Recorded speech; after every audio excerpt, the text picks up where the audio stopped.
Welcome to the regular council meeting held at 19 Parnell Street from the Township of Greater Madawaska. I would like to call the meeting to order. Resolution, please. Be it resolved that the council meeting of the Township of Greater Madawaska calls to order the May 21st, 2026 regular council meeting at 3 p.m. Do we have a mover? Councillor Thompson, second by Councillor Popke. All in favor? Okay. All right, good. Thank you. All in favor? That was unanimous, sorry. Please stand for O Canada.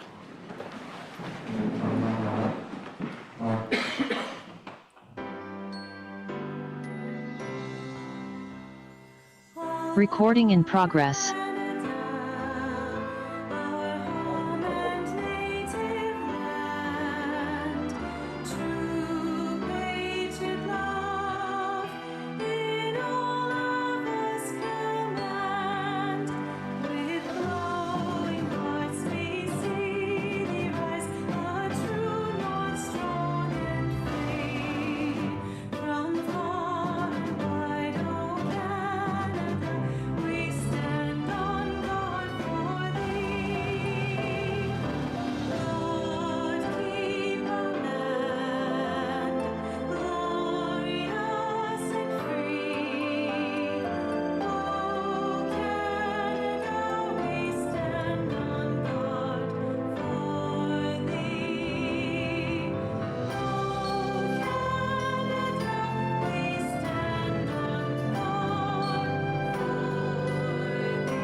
Thank you. Please be seated.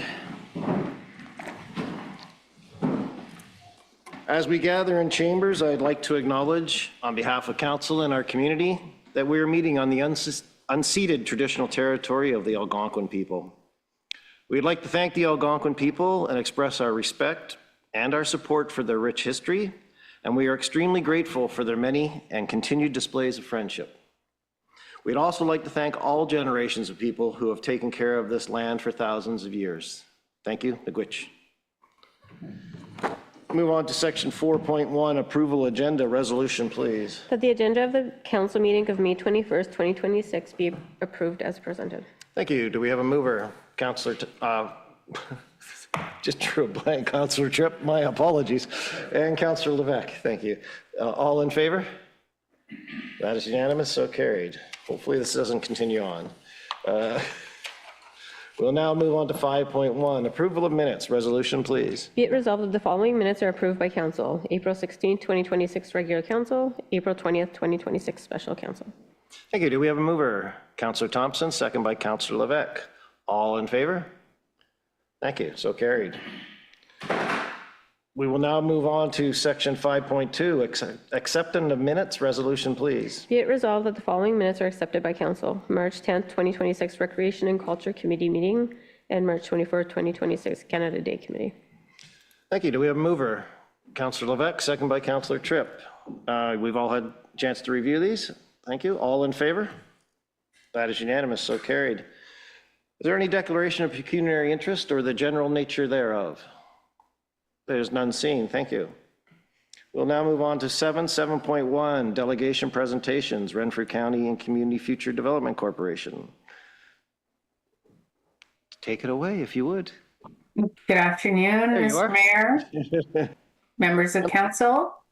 Thank you very much for having me with you today. I'm Cindy Phillips. I am the Executive Director for Renfrew County Community Futures Development Corporation. And if you just give me a second, I will share my screen.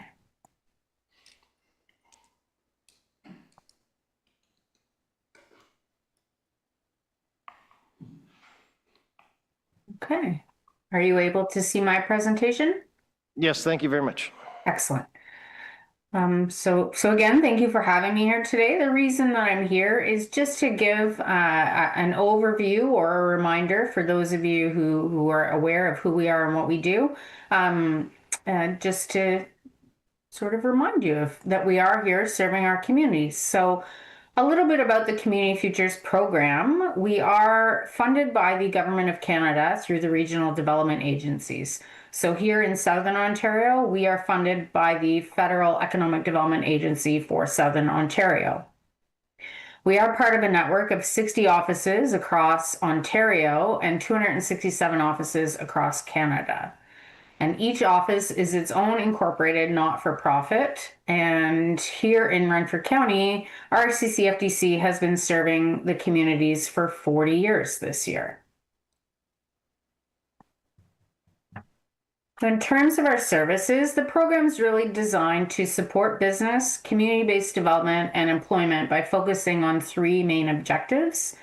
The first being to support community projects, the second being to maintain a sustainable loan program, and the third being to offer business counseling, workshops, and seminars to our businesses.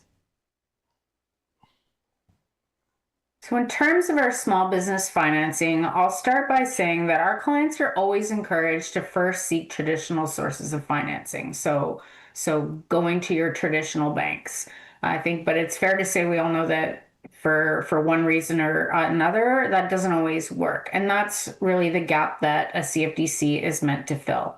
We can help finance really any viable business venture, and that could look like equipment acquisitions, starting up a business, expansion of an existing business, or even working capital where that's needed. We currently can loan up to $300,000, but I will share with you today that nationally, the Community Futures Network has signed a partnership agreement with the Business Development Bank of Canada. And so soon we will be allowed to loan up to $500,000 in partnership with the BDC, still run through our office, seamless on the client face, but it just allows us to lend a little bit higher levels. And I'll just point out our impact, by the numbers since inception. So for the last 40 years, we have advanced $54 million in loans to our local businesses, which has leveraged an additional $47 million in investments and created or maintained over 6,000 jobs. And those are local jobs here in our communities. A little bit about what makes us different from a traditional lender. I think the biggest thing is that all our decisions are made here locally. They're not made at a head office in Toronto where they really don't have a solid understanding of our local economies and our local needs.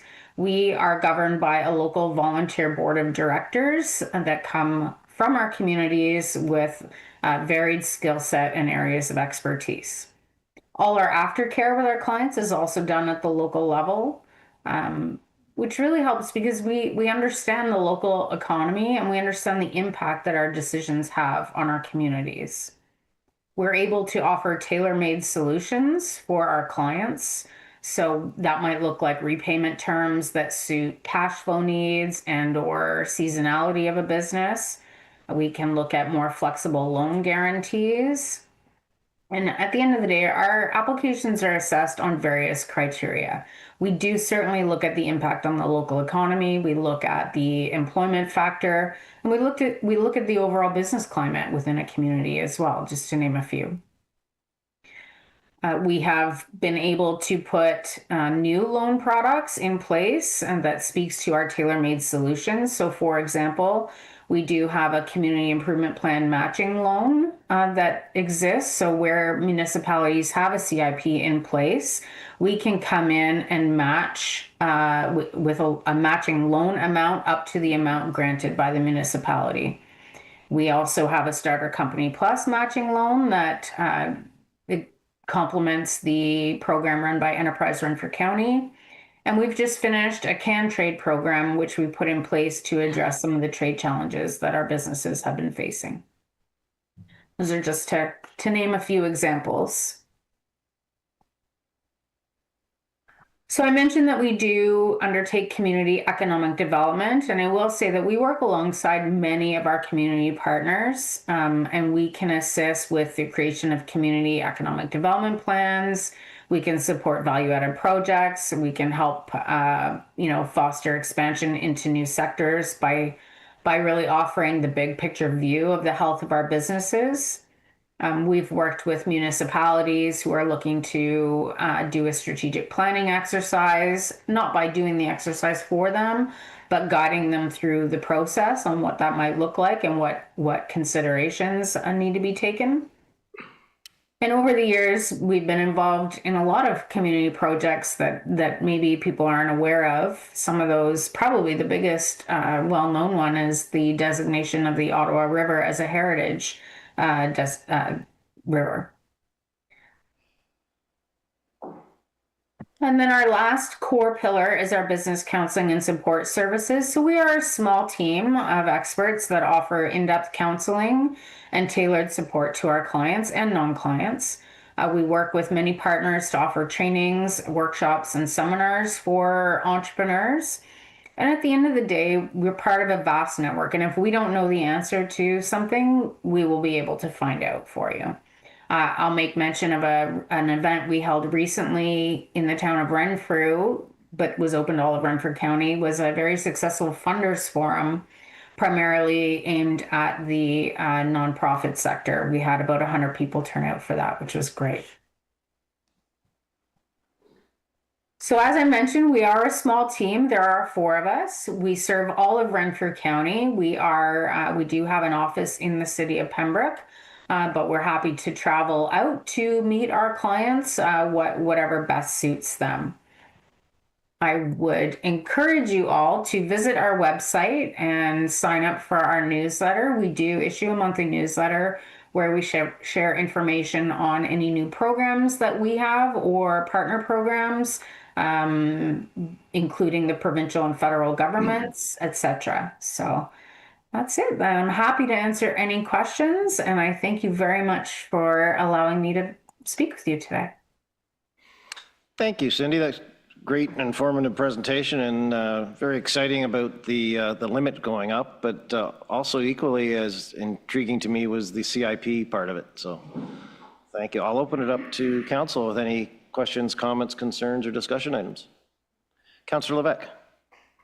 Thanks for that, Cindy. It was really good. I'm with the township representative on the Renfrew and Area Chamber of Commerce, but and of course, those people who join, those businesses who join the chamber and other things are usually in the know of things. I'm curious how you get your information out to all businesses, or do you proactively reach out to those businesses that may not be registered with the chamber or other types of organizations?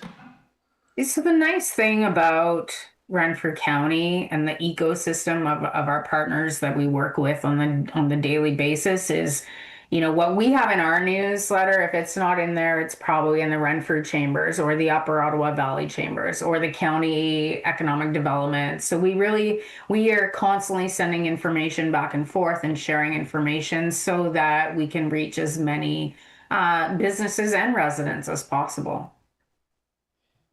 Thank you. I guess my question was for those who are not registered with those organizations, just businesses out there that may not be aware of your services. How do you ensure that they're aware of the services if they're not?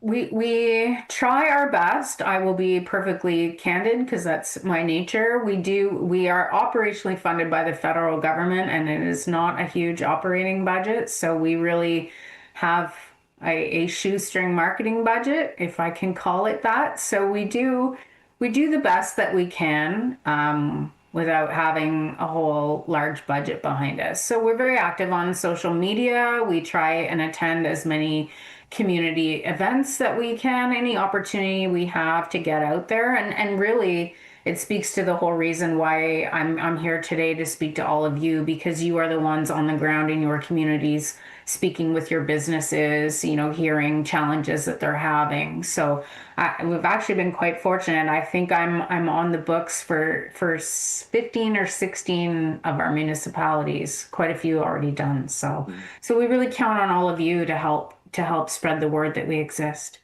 Okay, thank you for that. That's helpful. You're welcome. Thank you. Any other questions, comments, concerns from council?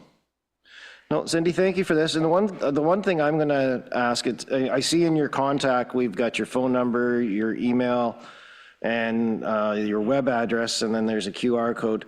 Do you have a link for your Facebook page that people or municipalities could possibly link to events? Because a lot of people are getting their information off of Facebook. Some is really good and some is definitely not. But if we had a link possibly for your Facebook, it might be a good way to get your name out there as well. Just a thought. Absolutely, happy to do that. Is it best for me to email? You know what? It's apparently if I scroll down one more inch, it's on the presentation. It is. I missed that. On the last page. No, that's okay. But yeah. All right. Thanks. Okay. I hope you have a great rest of your meeting. Thank you again. Thank you, Cindy. Take care. Bye-bye. Bye now. We'll now move on to 7.2, Calabogie Secondary Plan Background Report and Presentation, Republic Urbanization, or Urbanism, sorry. If you would just like to introduce yourselves and take it away, please. Sure, no problem. My name is Michelle Blom. I'm from a firm called Republic Urbanism, and I'm joined with my colleague, Rosalie Joly-Simard. And today we're going to be talking about the Calabogie Secondary Plan. So thank you all so much for allowing us the time to give you a little bit of an update. I'm just going to start with sharing my screen.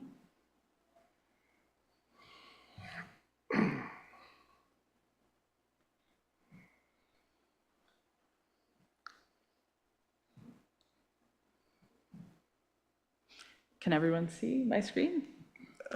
Nope. It's working on my side. We pause for station identification. There we go.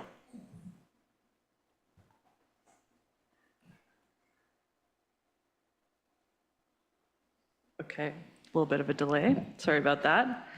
No worries. Yeah, so in terms of the presentation today, we're just going to be going through a bit of an introduction on the project and the process, talk about where we are in that process and the phases that we've done and will continue to work on throughout the year until April 2027. And we'll talk about a little bit what we heard with the public consultation we've done so far, the background report and some preliminary emerging directions that we see as part of the process and in the next steps of the process. And then we have some general questions for council to help guide us in terms of the next steps and starting a visioning process. So we have some questions for you this evening, so it would be great if you could interact with this workshop we have today. And then later on this evening, we have a workshop with the public as well as a staff workshop tomorrow morning. So this is really the next few the next 24 hours is the visioning session that we'll be holding. So just an introduction to the project. I know many of you around the room know, but just for the wider audience, the secondary plan is essentially a long-term land use framework and set of policies that guide development, infrastructure, heritage protection, natural conservation within the defined settlement area of Calabogie Village. And essentially the intention is to be embedded into the County of Renfrew official plan. Because of course, as you know, the County of Renfrew is at a very large scale, a very high level, and that is the governing official plan. So and we see it quite often that it's quite important for lower tier and smaller areas to have these secondary plans, these land use frameworks that really have this guidance on the ground with input from the community and input from evidence that we're going to talk about today in terms of our findings. And just a bit of background on the team. We're a three-company team. So us at Republic, we are urban planners, urban designers, and we have been managing the project and running the engagement. We're working with Matrix Heritage, and they are working on the archaeological management plan for the project, which will be included as part of the secondary plan, and the analysis for cultural heritage. And we're working with SEMA Engineering, which they have been looking at the infrastructure and engineering as well as the natural heritage piece to this process. And essentially these accumulate into 5 technical studies that were appended at the back of the background report, which we'll talk about through the presentation. In terms of the phasing, we're essentially in the middle of the process right now in phase 3 of the visioning phase. So we started the process last year, started with the public consultation, which we did the summer of last year, where we had an open house as well as pop-ups and a community survey. And now, or more recently, we completed the background report, which was submitted at the end of March. We are currently in the visioning phase, which is why we're here today. And the next phases will be to develop the secondary plan as well as go through the approvals process to be adopted into the official plan. And just a bit of background in terms of what we have found and what we have heard so far. So first off, we did a round of public engagement, as I said, in person, as well as an online survey. And I just wanted to point out some key findings from the online survey, because we had an online mapping exercise that we thought was quite fruitful in terms of some ideas that people already have for the village and already have for different neighborhoods. So essentially, we have an online mapping, and 100 points were placed across the map. And just a couple key points in terms of what was placed. Within the map, we have essentially different areas that have a lot of ideas from residents already. So we have the waterfront. People had ideas for a public boardwalk along the shoreline, public docks, areas for swimming, waterfront restaurants, and so on. And then we also have ideas for the village core, Main Street densification with small shops, sidewalks, walkable gathering spaces, and so on. We do have this in the background report as well as in the online map, which we can share. But there were just a lot of ideas in terms of visioning already being shared as part of that survey. And in terms of the background report, just to give a general summary of the document that we just submitted, we looked at many different topics to get an understanding of the community and the current context that the secondary plan will be acting within. So we looked at demographics, mobility and connectivity, public realm, built forms, so looking at urban design and the structure of the community, and looking at different land uses, so community services, existing amenities, parks, and open space. And then, as I spoke about before, we also had the technical assessment for natural heritage, transportation, drainage, cultural heritage, and archaeology. And I'm just going to go through some key general findings from the background report, and then also some of the technical findings from the background report as well. These are just some key elements that were essentially plucked from some of the findings from the background report. But in terms of demographics, Calabogie grew from 2016 to 2021 at a slightly higher rate than the township as a whole. And growth is driven by in-migration from mostly Ontarians. And of course, the population continues to age with over 40% of residents aged 60 or older. And this comes into account when we're thinking about potential for different potentially seniors residences or age-in-place housing and things like that when we're thinking about housing diversity, which brings us to the kind of current housing diversity that we have in the village, which at the moment is predominantly single family. So it's quite limited in terms of opportunities for rental or non-market housing and so on. As for the waterfront, we heard from the many points in the survey and comments in the survey that Calabogie Lake is central to the community, but the shoreline is occupied primarily by either private uses or on-street parking. So this is a limitation that we also saw within the creation of the background report. And then in terms of mobility, we saw within the mobility data, people are using the roads for cycling, walking, and a lot of activities. There's a lot of access to nature, hiking, but there seems to be, of course, limited pedestrian and cycling infrastructure other than the quite beautiful trail system that exists throughout the community. So we definitely see this as an opportunity moving forward. In terms of the technical studies, On the engineering side, the transportation and drainage team do not see many constraints in terms of the capacity for roads, in terms of if there is growth and residential growth or commercial growth within the area, there is capacity on the roads to essentially handle current conditions and conditions of growth. In terms of drainage and stormwater, the consultants also didn't see any potential issues with kind of growth within the current built-up area. In terms of natural heritage, there's no major designations within 120 meters, but there are unevaluated wetlands and species at risk within the area that should be considered as part of the process if developments are kind of proposed in certain areas.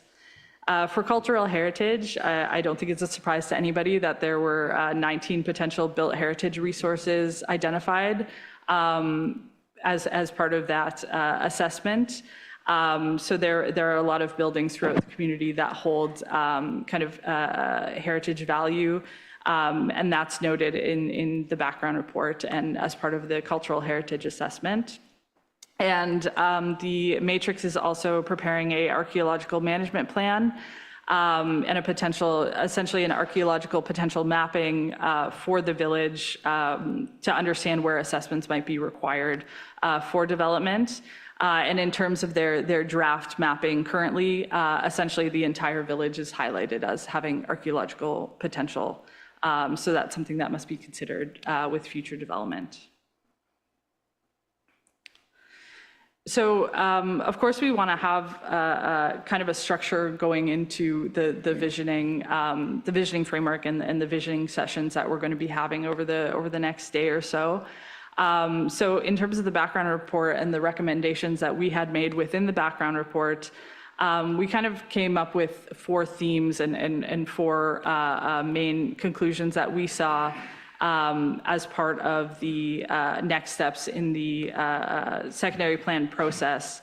So some draft principles that we were looking at, and we'd love to hear some feedback from you, is understanding how through this secondary plan that Calabogie could become more connected, so having more safe and continuous movement on foot and by bicycle, linking the core waterfront and trails. Being more inclusive in terms of housing, so allowing for a wider range of housing so residents can age in place, downsize locally, and new households may be able to settle. Being more active, so in terms of public access to natural amenities within the village, including the lake and including external trails. And also maybe not becoming more vibrant, but just kind of capitalizing on the existing vibrancy of the village and the heritage of the village. So expressing through Main Street character, allowing for some heritage wayfinding and four-season recreation and so on. And just to break some of this down, this is kind of reiterating of some of the topics I've already touched on, but this involves, more housing choice, improvements to public realms, so improvements to streetscapes, connected places, again, a Main Street environment, access to nature, active transportation, and elevating the existing village identities. So we think there's a lot of potential for introducing wayfinding and gateways, heritage designations, and again, year-round recreation. And the last topic here is also balancing compact growth. So if there is going to be direct growth within the settlement area, that's something to be considered to especially protect some of the surrounding natural character, but also having a realistic expectation with servicing constraints and the amount of space that servicing might take within certain developments in the community. So this brings us to our questions for council today. So we have essentially a few questions within 3 different themes. So we'd love to start with growth and housing. So the first question is, how much should Calabogie grow and in what form? And just to explain this a little bit more, as I talked about, the evidence shows that there is some growth pressure and pressure on the existing housing stock within the village. And of course, it's mostly single detached. The background report, as well as a previous housing study, points towards allowing for more housing diversity and maybe gentle intensification within the settlement area. So three questions really come from this. And the first would be, is council comfortable with planning for a broader range of housing types that exists than what exists today? Where should change be directed and where should it be limited? And how should new housing be balanced with a rural village character that exists today? So I'd open it up to the group to potentially answer some of these questions and start discussion. Who would like to start? Councillor Tripp? Thank you. I'll kick it off for the discussion. So thank you for this. It's really interesting. And I think there's a general consensus that housing is a growing issue for us, and we do need to look at diversified housing. There are a number of single units that are large, and there's an appetite for people to start to look to downsize is one. The second is multi-purpose housing and multi-unit housing, because we need to find a way to address those who are looking for lower income or lower rental units. And as our township grows, we'll need a workforce to come in and support that growth. And we need to find innovative housing solutions for that. So those are my kickoff points. Thank you. Okay, great. Thank you. Thank you. Who would like to speak to the matter? Anyone else? Councillor Thompson, you go first. Councillor Thompson, please go first. Okay. Thank you. This is wonderful. Yes, I think we need to do what Rob Tripp said. So yes, we want to do all this. Do you see at this point how we can do this? Like, we want those trails. Do we have places to put trail connections? Do we have space to put in sidewalks? Do we need to do you think we'll need to do anything major and therefore expensive in order to create this green village that already exists in one form, without being too disruptive? Without being too disruptive to the existing To character. evolve toward it without having to, buy properties, bulldoze houses, straighten a road, that sort of thing. Yeah, I understand. It's a great question, and I think it does depend on the interventions, but I think there could be some easy wins, where there is space to put sidewalks. I think the right-of-ways are definitely large enough to put those sidewalks in. There is expenses with that, as with everything, but I think there are current opportunities and current, easy wins that could be made, especially with trail connections. Like the trail areas are already there. The connections could be improved or even extended to certain areas, perhaps along the river. And I think it's a really good point, because in terms of thinking about implementation, we can really think about what's the easy wins, what's going to be the least disruptive, and then what are we planning in 20 years or in 30 years when the population really grows. Thanks. Supplemental?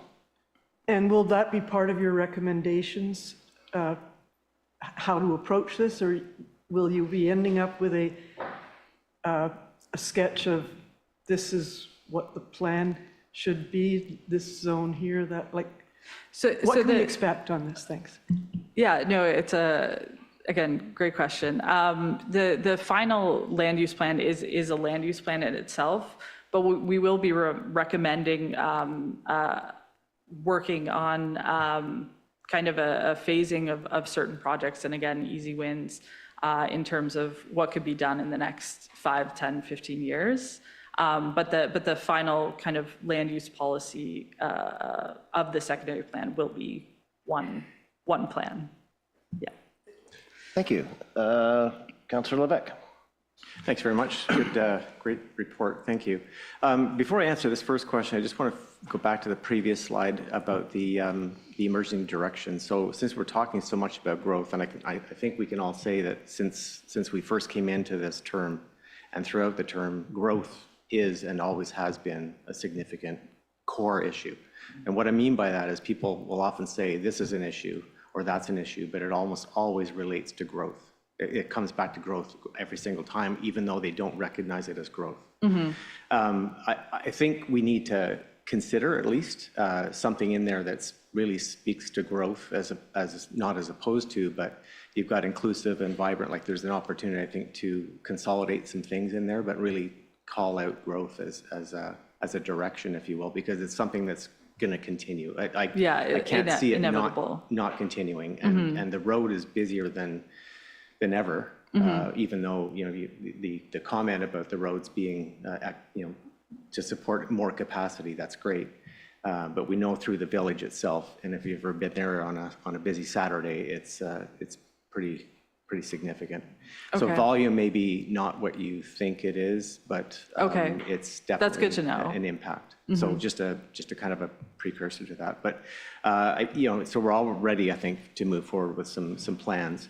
In terms of, you know, where should they be directed? I see the village core as being part of that, but I also see related areas within and around the village being part of those as well. So we already have actually some land in the Peaks Village. There is some land available in the Peaks Village for those kinds of things, which is fairly nearby. It's not that far away from central core services, if you will.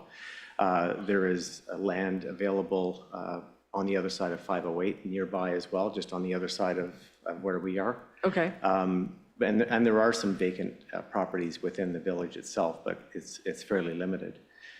So I think I think the other thing we can't ignore is over in Berryvale, which is quite detached from the village, but it's a significant retirement-based community. There's also some young families there as well, but there's a lot of retirees, and as Councillor Tripp alluded to, there's a lot of people that have had properties there for a number of years and probably looking, in fact, the comments we get is that a lot of people are looking to downsize into something newer because they're still holidaying in other places for the winter, and turnkey scenarios would be fantastic for many of them. And they state that. They'd like to stay there, but they don't necessarily want their significant properties to maintain.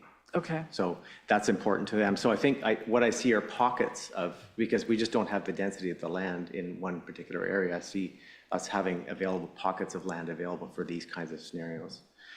About the balance between the village character, I think overall design, and we've talked about this a long time ago.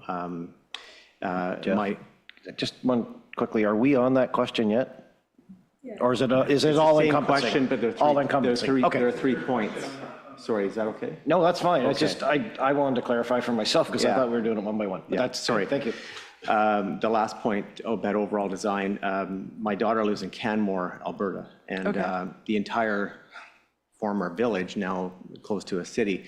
But if you drive through the city, the town, it's very, very cohesive and it's connected. So even though the houses are different sizes, different designs, the form, the fit, the materials that are used kind of all fit together. Like there's stone, rock, wood, that kind of stuff. And I think when we look at our eclectic thing from 100-plus-year-old village, this is what you get, right? You're now dealing with 100-plus years in the past, and how do we move forward with that? But I think those are the things that we need to look at, as what does the overall view and the look need to be, and what could that be, and how diverse does it need to be? And I also think density and building height are two key consideration. And the last point I'd like to state is everybody is on well and septic today. I would really caution everybody to go down the road of a sewage treatment plant, because that is the often, you know, Achilles heel of all municipalities. It's an ongoing expense that is continually growing and always being maintained. And we know through technology, there's a lot of newer communal type facilities available. So so just a cautionary note on that, and that's all I have. Yeah, for sure. Yeah, that's some really great points. And just in terms of the village character and making sure there's some cohesiveness, as part of the secondary plan, we will be recommending some urban design guidelines, and of course not being too constrictive, which urban design guidelines could be in the past, but kind of creating more of a toolkit that people can use to be able to match some of the existing character or kind of enhance it as well. And then in terms of the surfacing conversation, I think there are a lot of new technologies out there, and I think it's important just to understand, especially with the size of the village, just the space that it takes, as I'm sure you know, and just understanding the realistic densities, which might also, the densities that are able to be built might also match the village character. So it might, in the end, be a positive. Thank you. Supplemental, Councillor Thompson? Thank you. Spaces to grow is an interesting one. Right in the middle of this area, we've got a county salt sand shed facility that's like hogging, I don't know what percentage of the town. Are you looking at that as, it doesn't always necessarily have to stay there, or are we going to work around it, that sort of thing? We're still exploring kind of the county use with that land, and especially the western side of the village. I think we're having discussions about potential uses for that, because there is a lot of vacant lands and underutilized lands in that area. So, thank you, Councillor Tripp. Thank you. Just to close on that point, the nice thing about this plan, and what I've been really impressed with as I read through it and followed it through its transition, is it's giving us and the community a chance to have these discussions and to talk about where do we want to go, how do we want to look.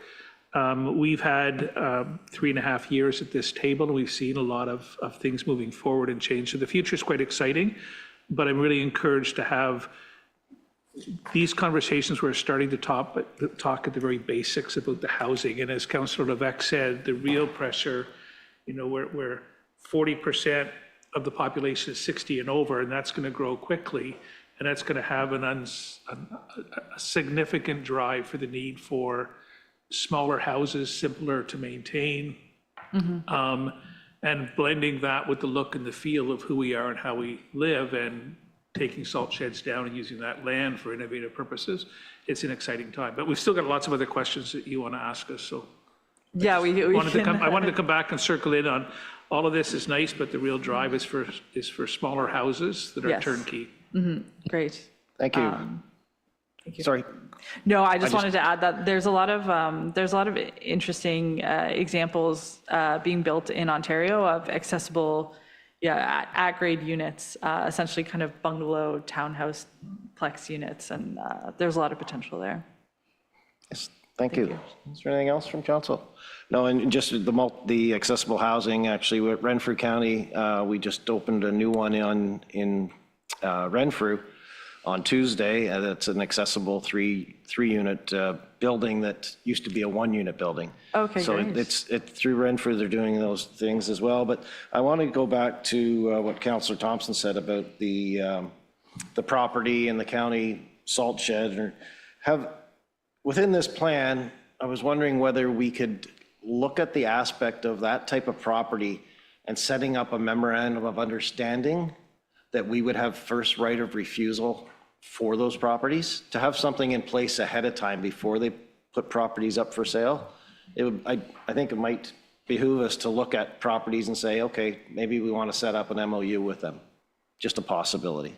Okay. Yeah, that's something we can think about, and that would be more of a recommendation as part of this plan, but we could discuss that with the team and see if that's a possibility. And the other part on that too is comfortable with planning broader range of housing types. And I think what we need to do is not only have the public consultation, and the council, but I think we need to dive into developers to see if there's an appetite of what they would be willing to put in this area as well. So just thanks. I'll let you continue on. We don't need a response for that. That's just comments. Thanks. Thank you, Mr. Mayor. Yeah, I can move forward to the second question. And this is a more kind of specific topic, and that would be the discussion of the waterfront, especially on Madawaska Street. We got a lot of responses, as I said, with the survey, talking about wanting to have a waterfront park and waterfront cafes and different uses on the waterfront. And we just wanted to ask council directly, to what extent do you think and would you want the plan to enhance public waterfront usage? What range of uses do you think the waterfront can actually support across different seasons? And how should public access be balanced with private uses? Because there's already a mix of uses along the waterfront, and there seems to be a mix of opinions. So it would just be really helpful to know the opinion of council on the waterfront and the potential of the waterfront. Thank you. I'll go to council. Who would like to speak first on this? Councillor Levesque. It's a good question. So I fully support development of the waterfront because I think it's obviously an underutilized and inaccessible at times place. And I think most municipalities with a waterfront have that accessibility, not just for the residents and visitors to the townships, but also people coming from outside. One of the things that I saw was obviously what's outlined in the report, but available to all residents and all visitors and pedestrians and boaters. So in other words, it's not just limited to one specific demographic. It's to everybody who's there, who wants to use it. If they have a boat or not a boat, or if they're visitors or pedestrians or somebody on a bike, they should be able to get access somehow to that area. The range of uses, so I kind of looked at that question and thought it was kind of interesting because the non-winter is an easy one, right? Because we've got boating, boardwalk, shops, restaurants, and so on. The winter is a little bit different, but we could see a scenario where Winter Carnival is expanded to that area. We could close down that street and now it becomes a new venue for Winter Carnival and other things. And then also snowmobiles, because I know there's a lot of snowmobiles and parking is an issue, and does parking play a role in all that? The other part to that is the public and private boating.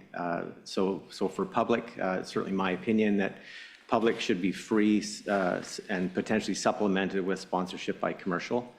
For docks and privates, and the private slips would be a limited number and there would be a cost to that. So in other words, we would, residents or whoever they would be, would pay for their slip.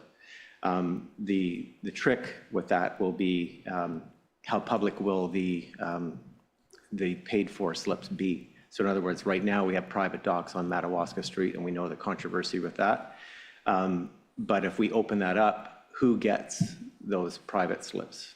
And how do we govern that? So that's obviously something that would have to be determined.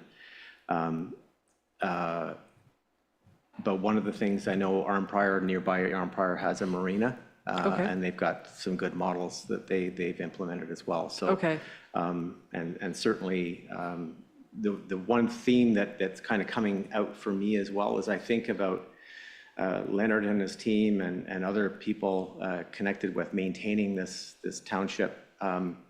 Whatever we do, we should be thinking of maintenance as close to maintenance-free as we can. Depending on the materials we choose, the structures we choose, the design we choose, should be thought about, how do I get 20, 25 years out of that design without having to replace and fix and all those other things. So everything from, is it going to be permanent docks or floating docks, or going to be concrete or wood? And everything in between. So the recommendations are good, but at the same time, if it's going to inflate the budgets by 50% or 200%, then we'll have to think about what that means, right? Okay. So, thank you. Great, thank you. Thank you. Councillor Tripp.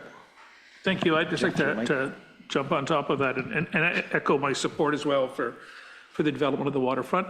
But I'd really encourage innovation and not just looking at taking what we have and developing it, look for opportunities for expansion. And Arnprior is one. Pembroke and Deep River have also done some innovative work. It would require a partnership with OPG or discussions with OPG and MNR to see if there was creative options for a bit of an expansion with a vision to almost have it park-like, with a boardwalk and a gazebo or a tundra for community park music. And then the wooden boardwalk, and then as Councillor Beck said, the docks, which will require some policy thinking and some planning around. But the focus on it being public for people to come down and have access to the downtown area of the village. But to be creative and try to think outside the box in terms of how do we want to develop it, not just put a boardwalk in and pave what we already have. Look for ways to possibly expand or enhance what we have. Great. Thank you. Thank you. Councillor Popke. The lake is basically the reason Calabogie's here. Everything came in after the lake, and anyways, what I'm getting at is I think everybody should be able to enjoy it. But that being said, like, you should almost limit certain uses to certain things. For example, like if you had a boardwalk along the water or a public dock system, and everybody goes and fishes off of this, next thing you know, you have 200 or 300 people on there fishing that aren't even from the town. I'm just using that as an example, but it's, you got to think sort of long term on how it's going to look and how the people are going to take certain things or like abuse the, whatever you call it, the amenities. The opportunities. Okay, that's a great point. Thank you. Anything further from council on, Councillor Levesque? Just one more point.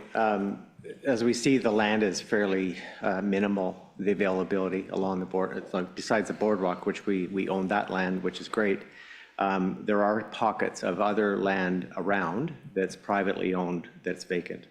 And I've had discussions before that there could be opportunities to maybe offer a lease arrangement with some of those owners for periods of time.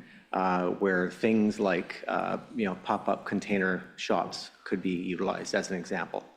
So there's no damage to the land. If the agreement ceases to exist in 3 years' time, then you move it somewhere else or terminate it. But those are opportunities, I think, that could be utilized for scenarios like what we have with just land that's not available. Thank you. Thank you. Anything further from council? No, I would also like to suggest that we should look into something that happened in Toronto many years ago in Scarborough, where they started reclaiming land from the water to where the actual property line is. They were able to expand. So that type of idea, as well as is there an option to extend that land out a bit if we reclaim? So I think that's an option that we need to look at as well. Okay. And then I think we as a staff, when it gets to that point about boardwalks and stuff, I think there's up on Manitoulin Island, there's a little town called Providence Bay right on Lake Huron. And they have a boardwalk. I think it's almost 4.5 miles long, but it actually runs behind people's property on the water. So they had to go through quite a bit of juggling to be able to put that boardwalk in, but I think it's a good example to look at to see what problems and issues may arise. And also it's been there long enough that we may take a look to see, well, how much does it cost each year for them to maintain it? I think it's a good resource to look at. Even Petawawa or Pembroke that has those boardwalks, I think it's something that we need to look at internally is what's the cost per year per material. So thank you for bringing that up, and I will let you get on to the next slide. Thank you, Mr. Mayor. And just from our side to just expand on that, I mean, of course, we're going to speak to the public too tonight, but we wanted to get an understanding from council before looking into these options in terms of course, we have ideas in our head about expansion and boardwalks and ideas from the public as well. So we just wanted to make sure that's the direction that that's something we should be looking into. So for our final question, it's more of a kind of higher level overarching question. So as Calabogie grows, what should stay the same and what should change? So of course, there's a lot of great things already about Calabogie that people seem to really love, people who live here, people who visit here. And I think this comes to this question of growth and balancing growth as well. So we have 3 general questions, and that is, what defines Calabogie's character and what must the plan protect? How do you see the community evolving while protecting this distinct identity? And what does Calabogie look like 25 years from now and for the next generation? So really focusing on, of course, the land use plan looks at growth, looks at different land uses, but it also looks at protecting heritage and protecting natural heritage and conservation. So I would open it up to the council. Thank you. Starting with, who would like to start? Councillor Popke. So Calabogie, like I say, was built on rural, that's what attracts the people, the ruralness, the remoteness. So the original people, the locals, the guys that have been around a long time, are going to be leery of change. They're slow accepting change, and I think it's important to do it slowly, not come all at once running out of the gate at them, to try to protect some of that rural remoteness. Otherwise, you lose it. Once it's gone, it's gone. So do it in sort of a slow, Respectful. yeah, Take the bandage off slowly? yeah. Okay. Better to bleed than 1,000 wounds. Councillor Tripp? Thank you.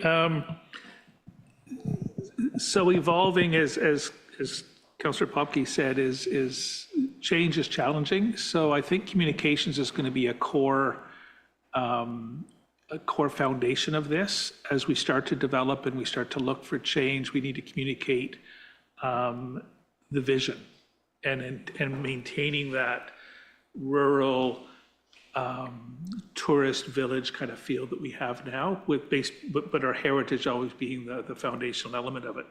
That said, going forward, we are an aging community, and that's going to cause or bring with it challenges around health services, and not just health services, but all the things that go around behind that, support services. And with that, a workforce to support, which is going to be the youth coming back into the community. And if we're going to be vibrant, we need to have the infrastructure to support both of those spectrums. So I still see us looking in 25 years from now as vibrant, but a tourist resort community with people that have grown up here and can still stay here. They don't have to pack up and move out either for economics or for aging. Mm-hmm. Great, thank you. Thank you. Councillor Thompson?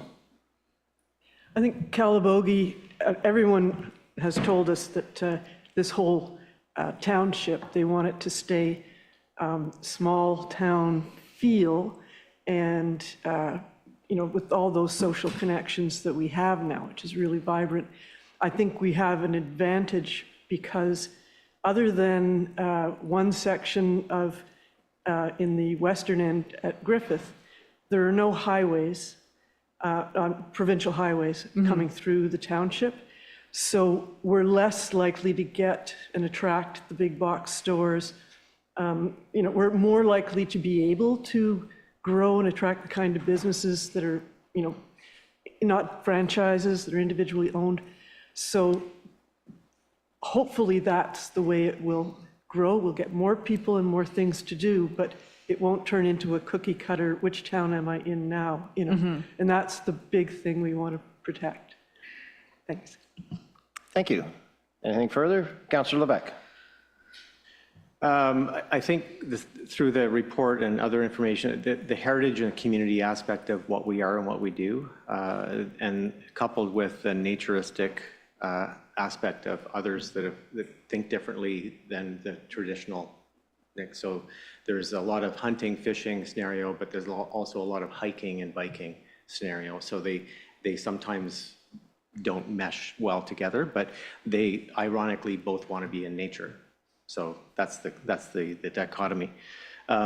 So timeless and fitting, I think, is while improving access and guarding against over-intensification and overdevelopment. So I think that'll be the trick effectively to manage growth, right? So how do you manage growth while keeping a community feel? That's been the challenge of a lot of communities, though, especially the ones built along the water, where many of them were built 100 years ago or 100 plus years ago.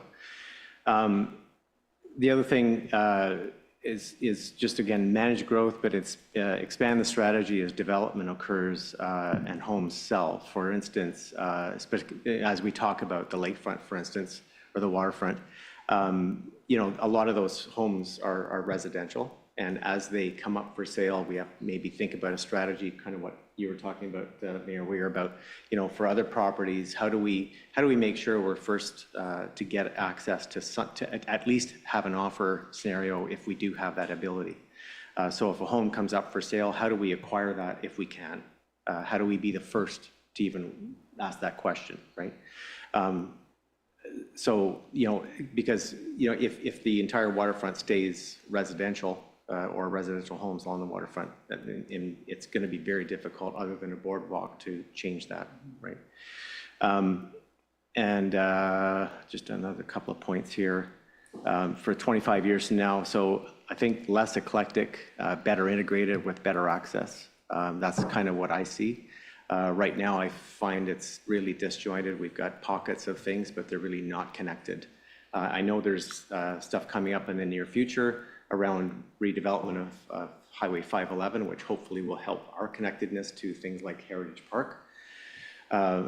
So I think those are things we need to think about, is how do we connect ourselves to those pieces, particularly around the village and how we grow. So from here to the peaks, for instance, it's very difficult to get access. It's dangerous, actually, on the road, and there's really not a real great way to connect us to that end without getting in a vehicle. So, thank you. Thank you. Thank you. Anything else from council? No, I think what defines the character of Calabogie and all of Greater Madawaska is the people. And I think we need to embrace the heritage and somehow promote that heritage. I'll take Councillor Popke, for example. His family's been here for generations and they know the area. There's even a Popke Road, which you're probably not going to find any other place that has one, but there's pockets of history, and like the Charbonneau family that has the grocery store here. There's a history behind that, I think, that we need to promote. And keeping in line with that, the big box stores and our growth and the integration, eventually the big box stores are going to come, or some sort of franchise is going to come. What I would like to see is having control over what they look like. I don't want to see a huge yellow M in the air. I want to see something that's more to our rural look, to our feel, to the warmth of the people that live here. So I'd like to have something in the plan that gives us, and I don't know whether you can even do it now with the new provincial property standards, whether we can control the look. But I'd like to explore that, because I know what's happened with other box stores before, where, such as Canmore, prior to Canmore expanding so big, they did have a feel and a look bylaw. I think it was something to that effect. That so if, let's say, a large company that sells coffee that was named after a hockey player, suppose they come into town, they had a look that they had to meet. So I'd like to see something in the secondary plan that we have some control over the aesthetics. I guess that's the best way to put it. It's really not a question, it's much more of a comment, so thank you. Great, thank you. I'll let you go on there. Thank you. Well, again, thank you so much for your responses. It's very helpful moving forward in the next steps. And just for your information, a little bit of background about the next steps. We're going to be doing the community visioning this evening, kind of looking at mapping out different ideas for different neighborhoods or different areas of the village. We'll be developing a what we heard summary based on this phase of consultation. And then in August, we will be submitting the draft secondary plan for review. And then, of course, in April 2027, or until April 2027, that's scheduled for the approvals process. Thank you. Is there any other questions, comments, concerns from council? No, I would like to thank you so much for all the hard work that's gone into this and how it's clear, the clear presentation of it. So thank you very much for that. And at this point, I think it's, we're going to just let you guys head off because I know you've got the meeting that's starting. And just to remind the public that's watching us, what time is the meeting starting? At 6. At 6 p.m. Okay. So thank you. We'll take a, do we need to take a break or just you guys can just leave then, I guess. Okay. Thank you, Mr. Mayor. Thank you. a sec here.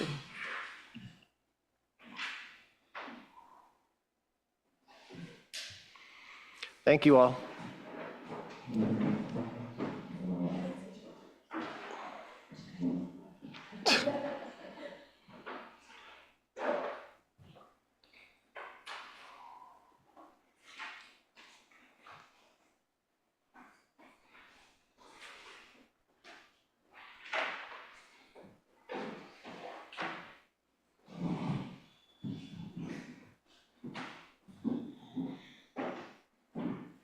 Thank you. Take care. All right, we'll now move on to Section 8, my mayor's report. Since our last council meeting, I represented the municipality at 10 county council meetings. I attended 5 community events. And on Tuesday, I had one public meeting in North Algona, Wilberforce, as vice chair of the development property for a OPA, an official plan amendment for their township. And I'd like to say that we all know that even though it was cool last night, summer's here and there's so many wonderful things to do in Greater Madawaska. Our 2026 summer guide just came out, so please visit our website for informations. And this is also an election year for the 444 municipalities in Ontario. I would ask you, please make sure you register to vote to make sure that you have your say of what goes on within your municipality. So that's extremely important that you register, and even more so important is get out there and vote for who you want to represent you. So thank you. And I would also like to say that today is May 21st, 2026. Last year at this time was my first day in hospital. 107 days later, I got out.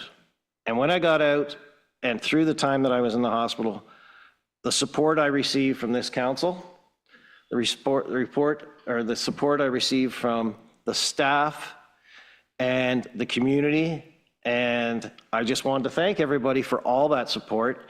And I've moved from the wheelchair to the walker to the cane now.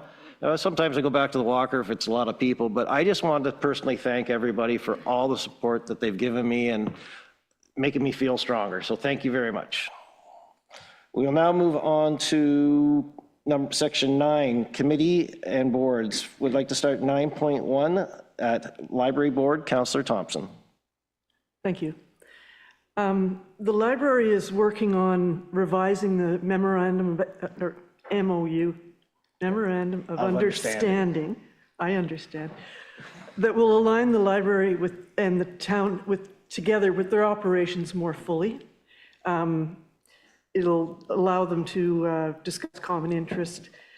I like the relationship the library and the township has now. It's known as an important aspect. The library is a totally separate corporation governed under the Ontario Libraries Act.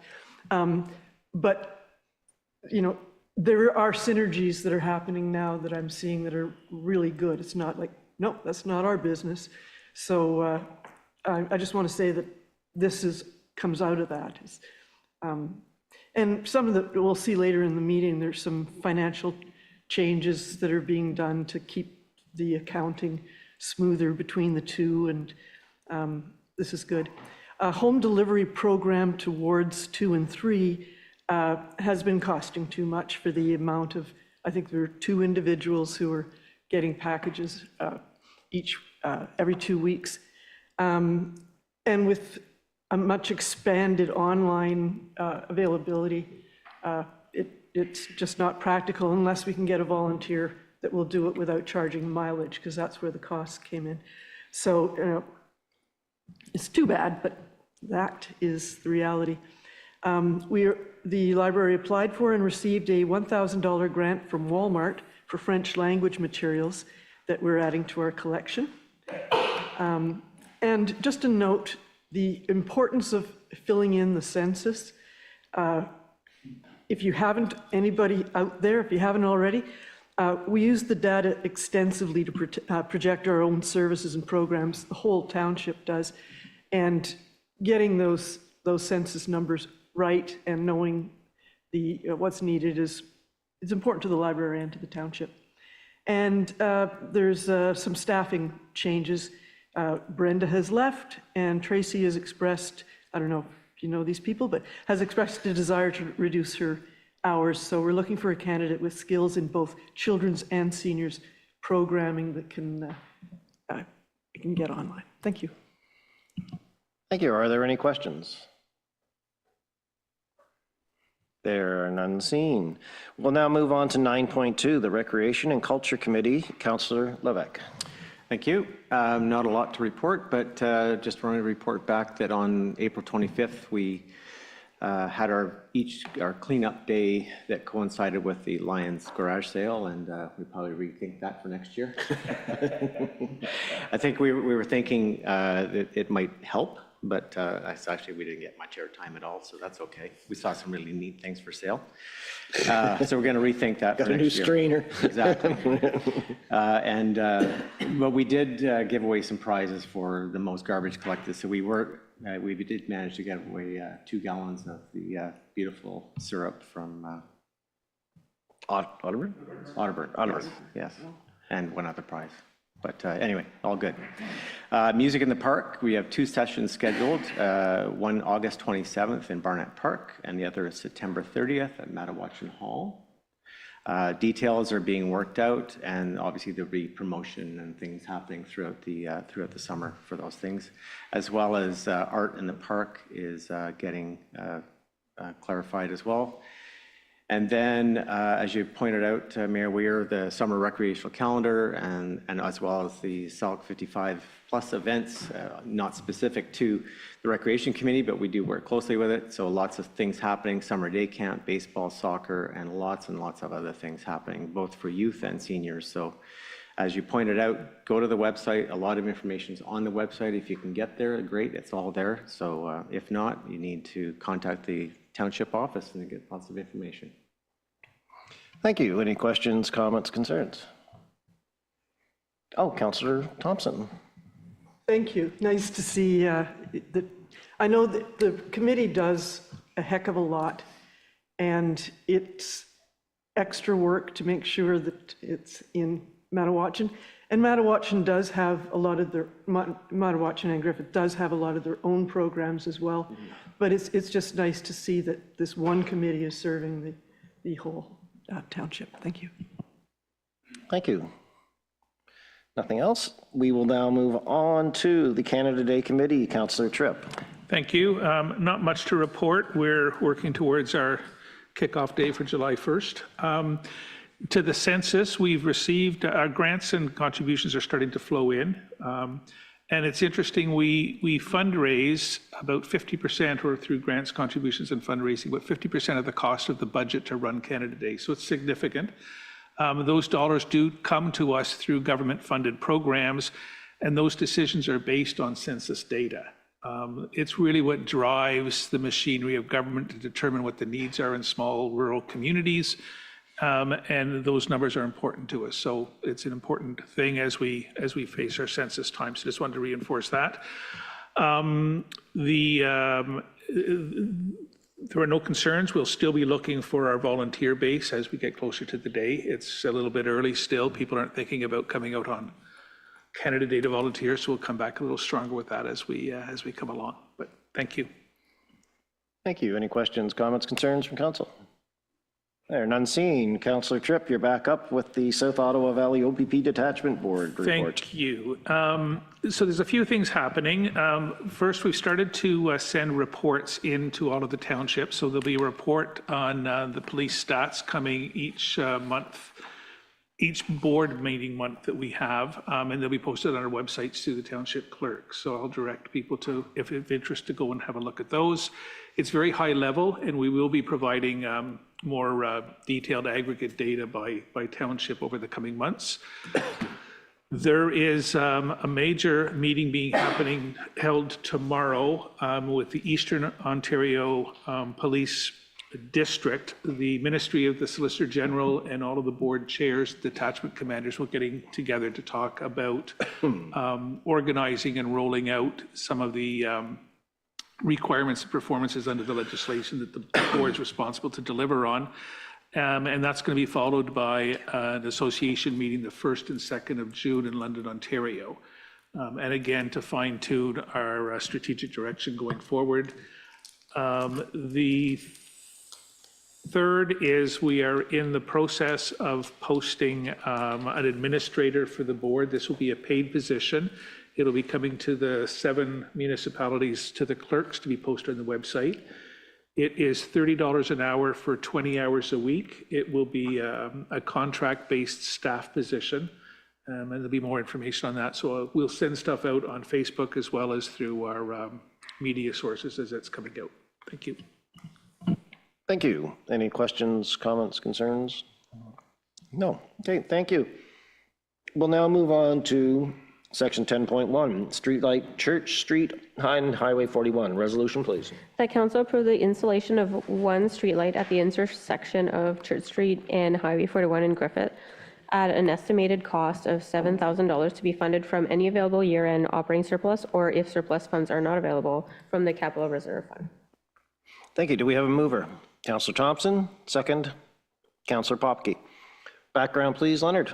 Yes, the request received from residents, installation of street lights at the intersection of Church Street and Highway 41.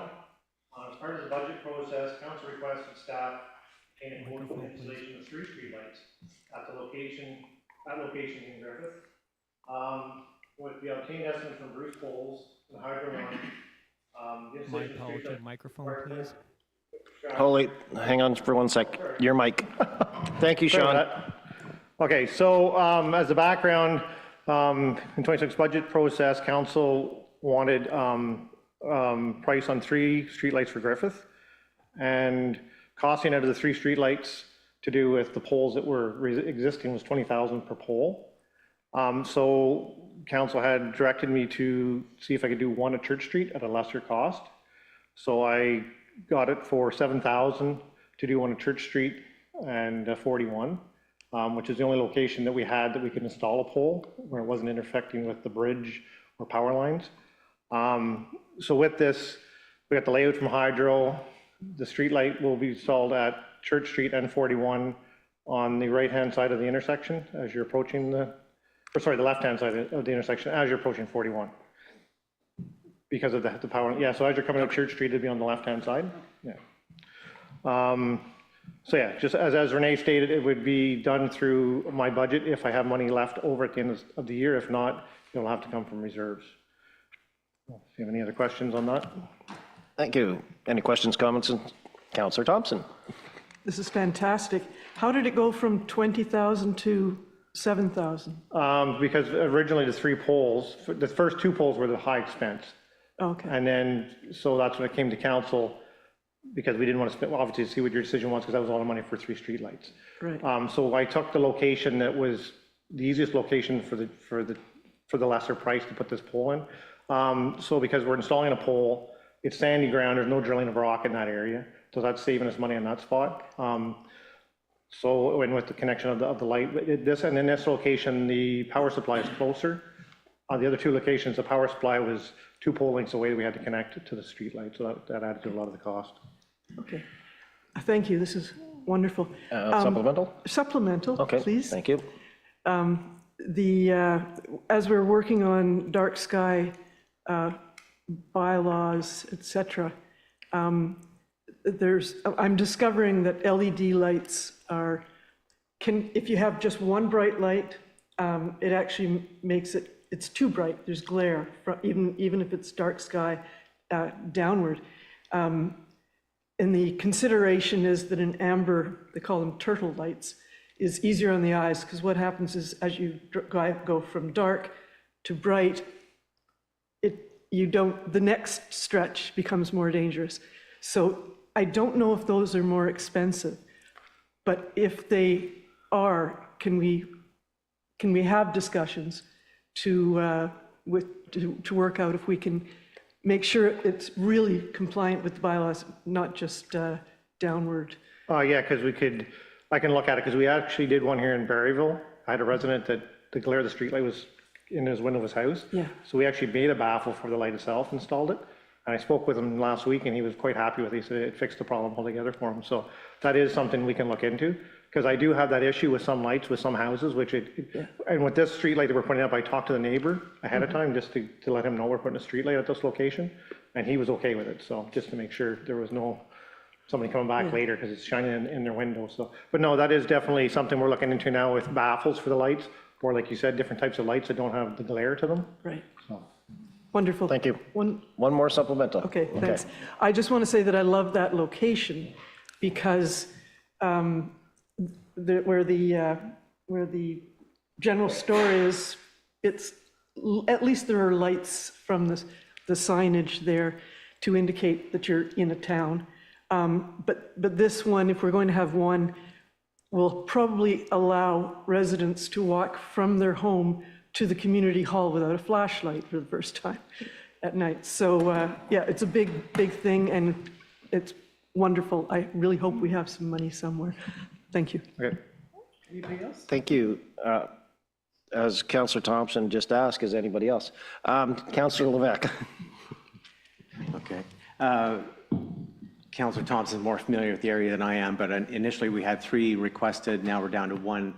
I wonder if following the install for a period of whatever, 3 months, if we can get a sense of how successful is it? Is it good? Is it good enough?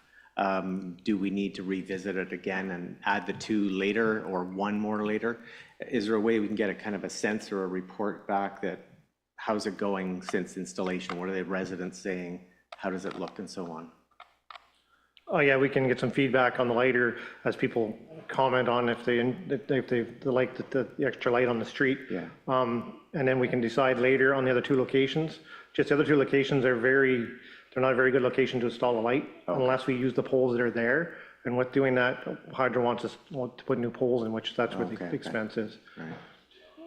Yeah. Okay, thank you. Thank you. Anyone else?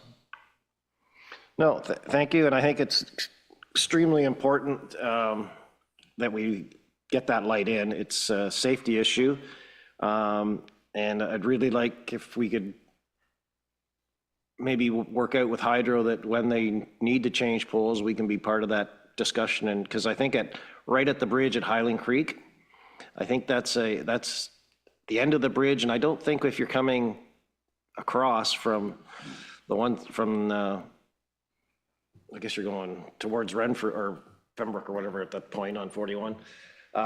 You really don't see that there's a road at the end of the bridge.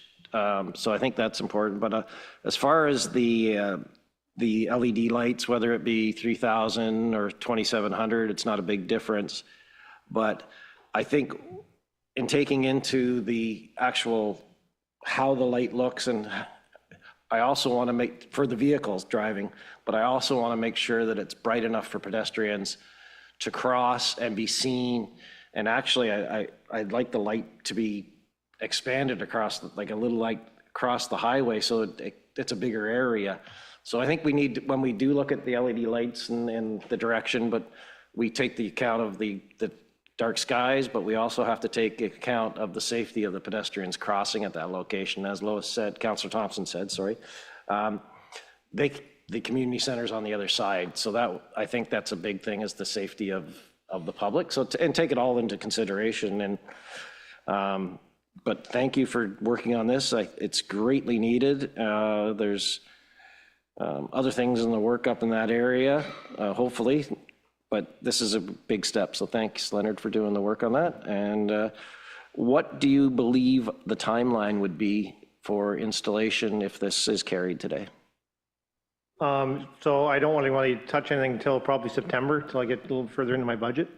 Preferring to use my budget money than using reserves on this. With it being $7,000, it shouldn't be too hard to do, but it's just nice to wait till a little bit later in my year in case something comes up. So that's right now, that's where I'm aiming for September, sometime September, October, which works out good because that gets to your darker time of the year, so. Yeah. Thank you. And once, is it a day that it takes to put it in, or 2 days, or? No, they do it in a day. They put the pole on the wire, but then we'd have to wait for Hydro to do the connection. So whatever time it takes them to get going. Well, usually they're very, very quick. Yeah, no, but I'll schedule it for a date and have it scheduled, and if I have to cancel, I'll cancel. If not, then we'll carry on with it. Thank you, Councillor Thompson. I just want to say that the amber light is just it's different color. It's not less bright. It's the nature of LED lights that they produce glare. And, like some lights, like the headlights we now see on cars where it was explained to me by a lighting engineer, so I can't tell you exactly So why that basically, happens. I thought it was because I was getting old, but it's actually the lights, okay. It's the lights, yeah, it's just the way they work on your eyeballs. So you can have one just as bright that has just as much coverage, but it has an amber hue to it, and it's better for the wildlife, and you can see better, it's better for the safety of the drivers, of everybody. Thank you. Thank you. Well, call to question, all in favor? That is unanimous, so carried, thank you. Thank you, Leonard. We'll now move on to 11.1, 2004 Freightliner tanker frame replacement. Resolution, please. The council approved the sole source award to Rush Truck Centers of Canada for the repair and replacement of the frame on the 2004 Freightliner tanker truck at the estimated total cost of $50,000 to $70,000 plus applicable taxes, and that council approved the additional funding required beyond the $20,000 approved in the 2026 capital budget, estimated at $30,000 to $50,000 plus applicable taxes to be funded from the capital reserve fund. Thank you. Do we have a mover? Councillor Tripp, second by Councillor Levesque. A background, please. Good afternoon. The Township mechanic has identified a structural issue with the frame of our 2004 Freightliner tanker. The frame has developed a gap exceeding 10 millimeters, which renders the vehicle unable to pass safety inspection. This issue was initially noted during the previous inspection cycle. Since that time, the condition has been monitored and options have been reviewed to determine the most appropriate course of action. The apparatus currently has just over 200,000 kilometers, and aside from the frame issue, has been evaluated to be in good working condition. The Township mechanic has confirmed the truck is suitable for continued service. The 2006 capital budget includes $20,000 for repairs, and the rest would be, and that is from the capital reserve approved last year. Two options were considered: replacement of the tanker truck, which is an estimated $500,000, or repair replacement of the existing frame, with an estimated cost between $50,000 and $70,000. Based on a full mechanical review, the existing tanker remains a viable apparatus, and replacing the frame is the most cost-effective solution. The fire department explored options for completing this work, and feedback from multiple organizations confirmed that this type of repair is typically completed through the Rush Truck Center, and they are therefore recommended as the service provider. The Township of Greater Madawaska does not have hydrant systems and relies entirely on tanker operations. Maintaining a full tanker fleet is critical to operational effectiveness. The current safety inspection for the vehicle expires at the end of June, and due to the frame condition, the truck will not pass safety and will be removed from service at that time. Staff recommend that council approve the additional funds required to complete the repair, and upon council approval, the vehicle will be sent for repair. The estimated repair timeline is up to 4 months, during which time the tanker will be out of service. During this period, the department will be operating short one tanker. It should be noted that between both hauls, there remains a substantial water delivery capability for initial response. In addition, discussions have taken place with McNabb Braeside Township regarding the temporary loss of this unit and potential requirement for mutual aid of a tanker. The 2026 capital budget includes $20,000 for this project, funded from the capital reserve. The total estimated cost of the frame replacement is $50,000 to $70,000 plus applicable taxes. As a result, an additional funding of approximately $30,000 to $50,000 plus taxes is required to complete the project. This approach represents a significantly lower cost compared to full apparatus replacement and allows the township to maintain operational capacity without immediate large capital expenditure. Thank you, Chief. Any questions from council? Councillor Levesque. Thank you for that. Just a quick question. What's the estimated service life after the repair? Like, I mean, you say it's in good shape? But like, That I wouldn't know off the top of my head, but Robbie, our township mechanic, did look at it and approved this would be our best step forward. Right. He went over the whole truck 2-3 weeks ago and confirmed that it's in good shape. Right. And assume this is on the asset management plan. Is it coming up for replacement at some point? And does that change the asset management plan with the repair? This would probably change that. It would extend the life of this truck significantly. This truck doesn't roll to very many fires. This is only for structure fires, so Right. the kilometers won't go up very often. Okay, thank you. Yep. Thank you. Any other questions, comments, concerns? No, I thank you for this. And so Griffith will have their tanker up there, and we won't have one in Calabogie, but we've made agreement with McNabb Braeside that if needed, they'd be able to help us. Is that correct?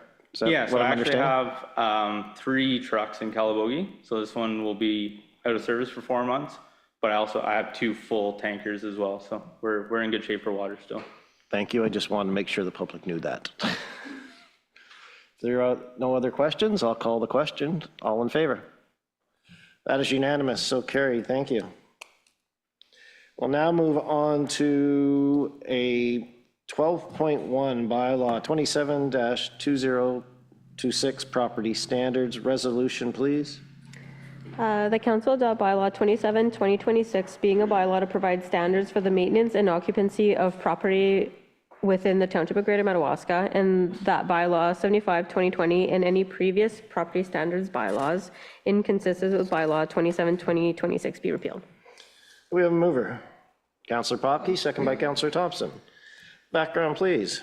So what we have here is a proposed property standards bylaw that substantially retains the same framework from the old bylaw. The biggest changes are relating to several interior property maintenance and occupancy standards that were not included in the existing bylaw. So these additions are intended to establish clear minimum health and safety standards and align the township's bylaw more closely with other municipalities' property standards bylaws. The additions respond to concerns we've identified through previous property standards matters and administrative experience. And then the other adjustment is mainly in a vacant building provisions in the current bylaw under section 217. The proposed bylaw expands and clarifies these requirements, respecting maintenance, remediation, utility disconnection, and safety provisions relating to vacant buildings. So you can see the bylaw hasn't been adjusted since 2020, so it's about 6 years old. The main reason for review is really came down to the internal requirements. We didn't have any, and so what we have here now is the adjustments will come in.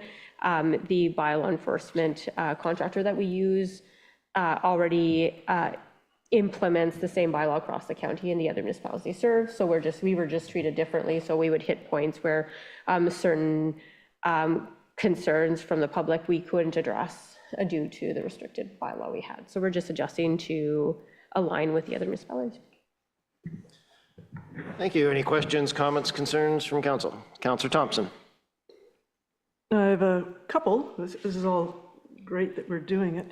The first is, I think we need to direct staff to work in more than just for the lighting, for the exterior lighting, more than just the downward, all the things we were talking about with the street lamp, that it needs to be more than, it needs the color, temperature, that kind of thing, that before we can finalize this, I think that needs to be looked into. I don't know, do I need to make a motion? So can I just comment? Previously, council had directed staff to not implement any like kind of dark sky type of provisions into a bylaw to educate the public. That would have been, I guess, in the month of March or April. So we're working on that dark sky education piece. So in this case, if we're adding provisions here, now you're actually adding bylaw implementation for enforcement on restrictions. So is that what council, like, you would be looking for council to consider? Councillor Thompson. Yes. This whole property standards is a bylaw for property standards, and we're saying we can direct the light downward. Can we not also say it needs to be under so many K, or add something for the color temperature. And this is, so we haven't adjusted that comment, that was already there. So I'm just asking you, would you be looking to add more restriction to the lighting than already implemented prior to educating the public on those pieces? And I'm not sure I really just- understand. I'll try and interpret. Okay. So right now, we as council, back, I believe it was March, directed staff to work on an educational program to put out about the dark skies, about the lighting and everything. And now we have a bylaw going forward that would be for enforcement, but we haven't qualified what our dark skies, what our policy is yet. So we would be putting sort of the cart before the horse. We haven't had a chance to educate people, but we're putting into the bylaw that we can Right. enforce these, that it hasn't been developed yet. Okay, so I think. So I think it has to I am- wait till we get it done. I am following that, except part of the reason we decided to go without doing a dark sky bylaw was because we already have dark sky provisions in the property standards. But isn't this the opportunity to make sure they really are dark sky, Right. compliant? Would we be looking to change the direction provided to staff on the education piece, where we're going to be educating people on what that dark sky lighting would look like if we're looking at that 2700? So we'd be doing that type of education portal, which isn't live yet. So to basically get there before, because when you put it in this bylaw, that means if it's not, bylaw enforcement can enter and say, okay, this is required, or we'll follow these requirements. So now we're enforcing versus educating. Okay, and Because this is for right, enforcement. and Councillor Thompson? is there an opportunity to change this later? Yes. Okay, so that's, So absolutely. The intent is to actually educate the public, and as we go, start moving to this. And as you could see with the facilities manager, is that we're already starting to do that. The public, since the meeting, since council has started this education, even without the education piece, just discussions, we're already receiving complaints on lighting, and he's dealing with them. So people come in and they say, hey, your bylaw says it should be facing down, covered. They're doing that. So we're going down a stream of non-enforcement. This property standards bylaw is actually enforcing all of these. And so we're trying to educate first, and if council wishes to change that direction, that's up to council. well, okay, thank you, I understand now. Thank you for the clarity for the public, too. And Councillor Tripp? Thank you. I think the bylaw as presented is quite strong, and I'm really pleased to see the addition of the new sections added on internal, because we have had issues with property standards that we couldn't enforce. And this is really just giving us that opportunity to close that loop. So it matches what others are doing. It brings us up a little more current. And as we've seen with other bylaws, we have the opportunity to reopen them for housekeeping and adjust. But for now, to move this forward, I think is really important, because it gives us the ability to address property standards that we're addressing now. Thank you.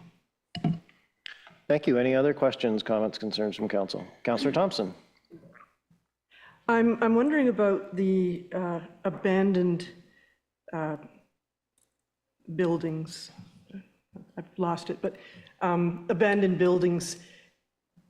Quite often are we going to, if we can't get in touch with the owner, are we going to go ahead and demolish a piece of a building on a property if they are in tax arrears already? Like, if they're already not paying their taxes, should we be investing more in that property to clean it up? CAO? Sorry. Normally, what we would do is, again, we're back to this property as is for tax sale. Yeah. If there was a tax sale process and there was an issue with the building, the person would be buying as is. The township may step in through property standards if there's a safety concern, those pieces, and then they can't contact, they may demolish. We've done that in the past where we've had to demolish a home and take all the material away that was blazed by fire. And there was tax arrears and tax sale wouldn't work. So you remove it, it transfers to the tax property, and then you could try to sell it with that amount there. So you reinvest in. Otherwise, it goes through that tax sale process unless the township vests the property and cleans it up.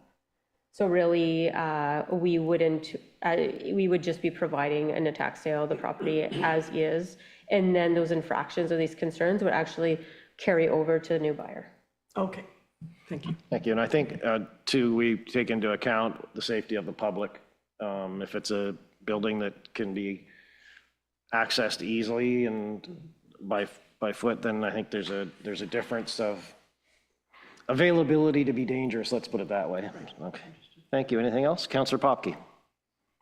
Just to clarify, is this going on a complaint basis, or is it, if they're driving by, can they just stop in? That's correct. We're all complaint basis when it comes to bylaw enforcement here. So it has to be logged in the system for bylaw to attend the site. Thank you. Any other questions? I guess I'd like to add maybe a friendly amendment to this is under section 3.4 water supply, 3.41, every residential property shall provide with adequate supply of potable water supplied by the municipality waterworks system where available or approved well systems. This is for the future of the township, correct? Because currently we don't have the water systems. And actually my friendly amendment isn't going to happen because I've reread this now. And my point was going to be where available, but the where available is already in there and I missed that. So there is no friendly amendment, but I'd just like to point out we don't have a water system yet. Okay, thank you. Is there any other questions, comments, concerns? I will call the question and all in favor. That is unanimous, so carried. Thank you. We'll now move on to 11.1 Special Events Permit 2026 GM Local Social. Resolution, please. The council declares the GM local social to be held on June 20th, 2026 at the Calabogie Community Hall and rank a municipally significant event, special event. Thank you. Do we have a mover? Councillor Popke, second by Councillor Tripp. Background, please. Jenna. In 2025, the Greater Madawaska Showcase was launched to promote local businesses, increase community engagement, and support economic development within the township. The event was successful, welcoming more than 35 local businesses, generating over $20,000 in sales and raising $1,750 for the Calabogie Food Bank through Clean Up Your Cancer. The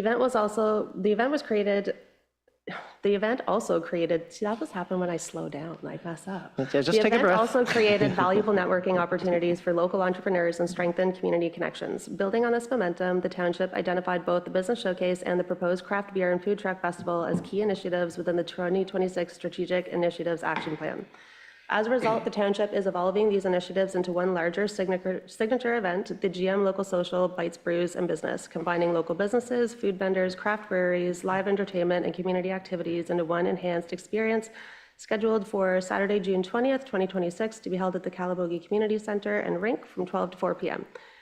To date, 48 businesses have now confirmed their participation, with many more expressing interests. Attendees can look forward to 3 local breweries offering their products and merchandise, 3 food vendors, live music, participation from the Greater Madawaska Fire Department, Renfrew County OPP, and plenty of other local organizations and fun activities. Declaring the GM Local Social as a municipally significant event allows the township to apply to the AGCO for the special occasions permit for the sale of alcohol at the event. Thank you. Was there any questions or comments or concerns? Is there any questions, comments, or concerns? No, thank you. Oh, Councillor Popke. I just want to say I'm looking forward to this year. Last year was fun, so this year will be even better. Thank you. Any other questions, comments? No, I'd like to thank you on that as well. One of the things I know we have all the businesses coming and we're promoting it. Have we done a news release about it to CTV, CBC, any of the local news stations, MyFM, Heritage Radio. I know Heritage is going to be there, I believe, or is it MyFM? I'm mistaken. Jenna, correct me. So both MyFM and Valley Heritage are on site for this event, and I've actually reached out to Dylan Dyson from CTV to see if I can get him to report on it as well. And then it's been submitted to any publications that are going to be produced before the June 20th. So I'm hoping the local radio stations will get a lot. I do have radio interviews in the weeks leading up, so I will be going in to do on-air interviews and stuff like that prior to, pre-recorded. Thank you. Is there anything else? No, I'll call the question. All in favor? That is unanimous, so carried. Thank you. We'll now move on to 13.2, OTFC grant application, Youth and Family Program Coordinator, resolution, please. That council endorse staff submitting an application to the Ontario Trillium Foundation Seed Grant Program to fund a 12-month new Youth and Family Program Coordinator position to assess needs, design, and implement programming for all ages across the township. Thank you. Do we have a mover? Councillor Thompson, second by Councillor Levesque. Background, please. So this is another effort to bring in programming into our community. So we've been really successful with the SALC programming. So the Seniors Active Living Center Program Coordinator has been able to really dive into the seniors programming, and the position is split between 80% seniors and then other programming at 20%. We're finding that this programming is intensive, and the capacity is really not there to bring in more services or programming. Even at this point, I mean, of the year, we have a summer student, and this person is actually running with lots of ideas and programming, which is exciting. But we'd like to see that at least as a pilot trial of 12 months, see what that looks like with a position coming into play. This would allow the township to again test a full-time position for a year. This one would be fully funded and be able to see the value of it and what that looks like in the future for programming in the community. This funding, I believe, closes in August, but I wanted to get this ahead of council so that if we had the support for it, we'd start working on the grant funding. Thank you. Any questions, comments, concerns from council? Sorry, I'm just making a note here. Councillor Thompson. This is wonderful. What I'm wondering about is if we can, when we go for the grant, I'm 100%, but this is probably ahead of where you are on it, but I'm thinking that we've got so much of the activities for youth would have to happen on the weekends because they all have long bus rides, and so, you know, they just come home, do their homework, hopefully, and then go to bed. Can we make that as part of the proposal that we need somebody that's available, not every weekend, that this will fill another gap for youth by having two people? Because they might say, well, what's wrong with 20%? That's a really good point. Yeah, so the position is expected, right? So the position would be drafted as a difference in hours. It wouldn't be a 9 to 5 type of job. It would have to be a evenings and weekends type of position for programming. We're seeing that with the summer students already. We flex that time in office as we head into the summer. That position will be doing some programming into the evenings. We've seen one coming up here. We have one in Griffith at the end of the summer, and that's going to be on a Saturday. So yes, it requires that for programming for other ages than seniors, essentially. Councillor Thompson. And one other aspect to that, since we have an agreement with Renfrew County for their recreation facilities, it would be great if we could have somebody that could take youth from this township to swim on Saturdays, or, you know, to maybe coordinate that way as well. And that might also be something that would work into the proposal. CAO. Were you considering the agreement with the town of Renfrew for recreation? And then swimming, you were considering our Empire? wherever the pool is. I forgot, okay, let's say the recreation facilities. So we that have agreement actually, with. we have pools within the township. So we have considered ways to provide swimming services for all ages within these, I guess, the lodge and whatnot versus needing to bring them outside. But yeah, and then at some point, we will be considering kind of like an agreement with the town of Brent Prior for more of that, they would call it like a in-town fee for contracts. Thank you. Any other questions, comments? Councillor Popke? What is the value of this grant that we're applying for? We could apply for, I want to say up to 200, but what we would be looking for is just applying for the position over a 12-month period. So you're probably looking at, I guess, just under 100,000 with benefits. Thank you. Any other questions, comments? And I believe that we discussed our summer student. Our summer student, correct me if I'm wrong, actually is a resident of Greater Madawaska. So our summer student program is great for the community as well, getting somebody from the community in here, seeing what the municipal life is like and getting an idea. So I think it's a great initiative, and I'm going to call the question now. All in favor? That is unanimous, so carried. Thank you so much. We'll now move on to 13.3, 2026 Association of Municipalities of Ontario AMO Delegation Resolution, please. That council directs the CAO to submit the following delegation requests to the appropriate provincial ministry for the 2026 Association of Municipalities of Ontario Conference, Ministry of Seniors and Accessibility, Seniors Active Living Center. Thank you. Do we have a mover? Councillor Pocky, second by Councillor Tripp. Background, please. So I had sent a note to council requesting if there was interest in a delegation for AMO on August 16th to 19th. And this report is to confirm that I received one request from the mayor to the Ministry of Seniors and Accessibility to really highlight the successes of the Seniors Active Living Center grant funding that has been provided, but also in relation to the potential ability in the future to consider the capital project, specifically the Health and Wellness Hub, and how that that move to a facility can be supported from the ministry. Thank you. Do we have a move? We've done that part. Any questions, comments, concerns from council? No, thank you. I will call the question. All in favor? Thank you. That is unanimous, so carried. We'll now move on to section 13.4, Greater Madawaska Public Library Board request. Resolution, please. That council approve the request from the Greater Madawaska Public Library Board to transfer the 2025 library operating surplus to a new library reserve fund, and that council directs staff to review the existing memorandum of understanding between the Township of Greater Madawaska Public Library Board and report back to council with recommended updates to reflect current funding and service delivery expectations. Any questions? Mover. Oh, mover, sorry. Councillor Tripp, second by Councillor Thompson. Thank you, clerk. And background.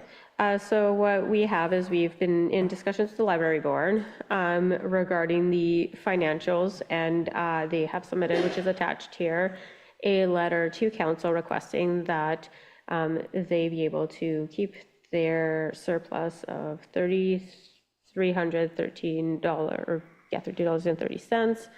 from 2025 to be put towards a new reserve fund that they've developed to be able to start building on that reserve fund.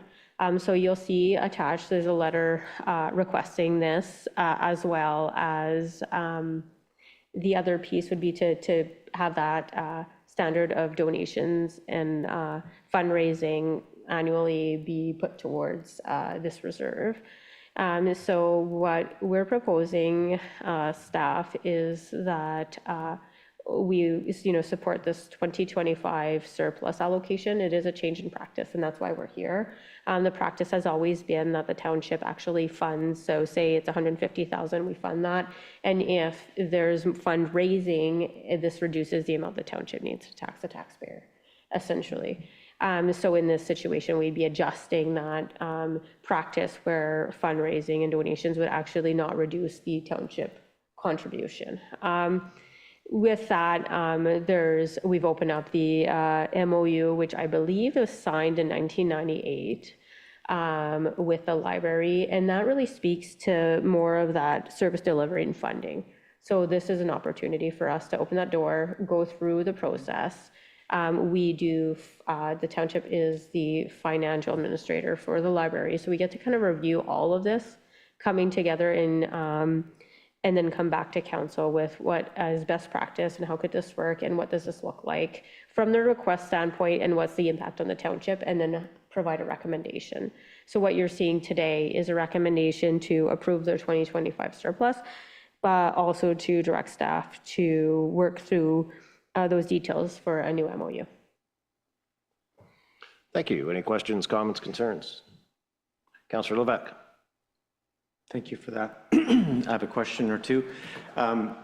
So as it stands with this recommendation, the surplus funds will be transferred from the township to the library, is that correct?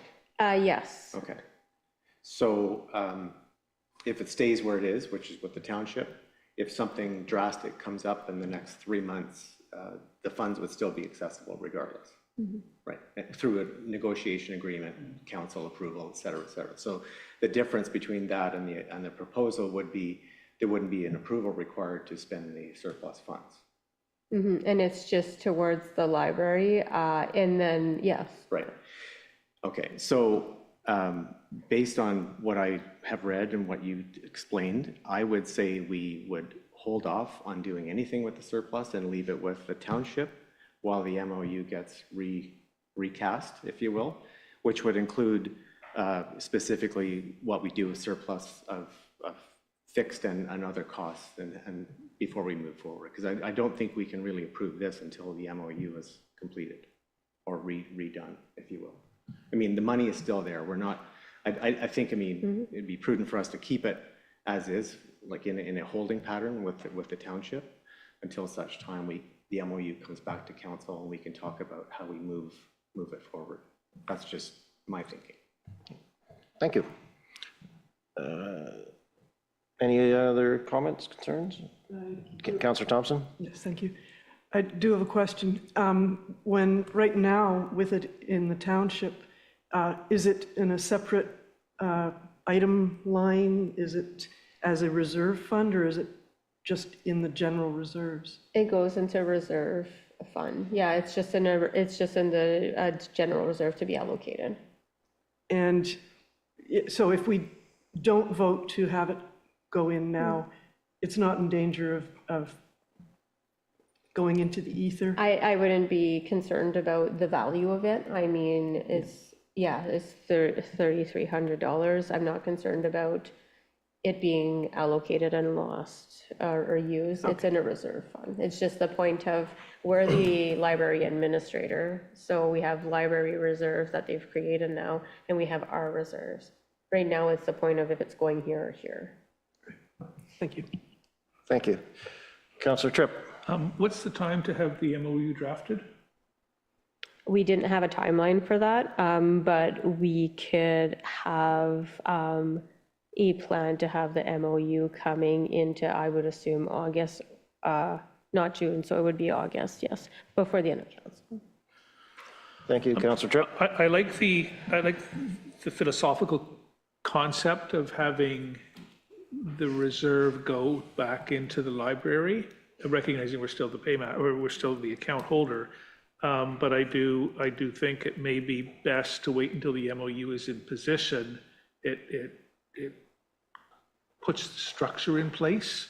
But I think going forward, it's a very important initiative, because if the library has a budget and you're fundraising and you end up the year with a surplus, it's nice to know that it's within it's still within the same account. It's just, it's under your statement. But let's get the MOU in place to ratify that first. Councillor Levesque? Just a point of clarification, under the current MOU, it would not work like this, correct? It would go under general reserves. So if we do nothing today without the MOU, it just follows what we do today, the current practice. Secondly, in terms of the general reserves, we'd likely have some sort of footnote against it anyway, saying it came from the library and it's going to be in hold for a period of time. So what we would be doing today is we would be adjusting this recommendation, and then the following report, with a recommendation of allocation, we would be looking at adjusting it, that you're not actually allocating that value at all. So it's still staying in the unallocated surplus for the township. Okay. It would, because that's where it goes. It remains on our financial statements as unallocated. Okay. Thank you. Thank you. Any other questions, comments? I personally don't see the issue of creating a new reserve for the library at this time, even though the MOU isn't signed.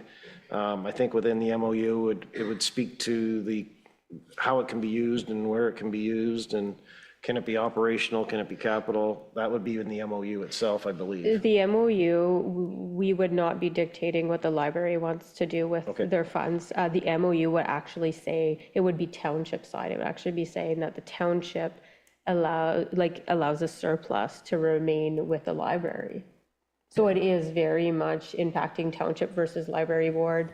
As in the MOU is very much about how we operate together, because we don't have any authority over the library. Because of the Library Act, and so, and the other part of that too is what I'm getting at is I would like to approve this as it is right now, because it's not going to, the MOU is not going to have a big impact, but suppose we have somebody that prior to the MOU being signed that unfortunately passes away and leaves something from their estate, and it's larger than maybe the budget of the library right now.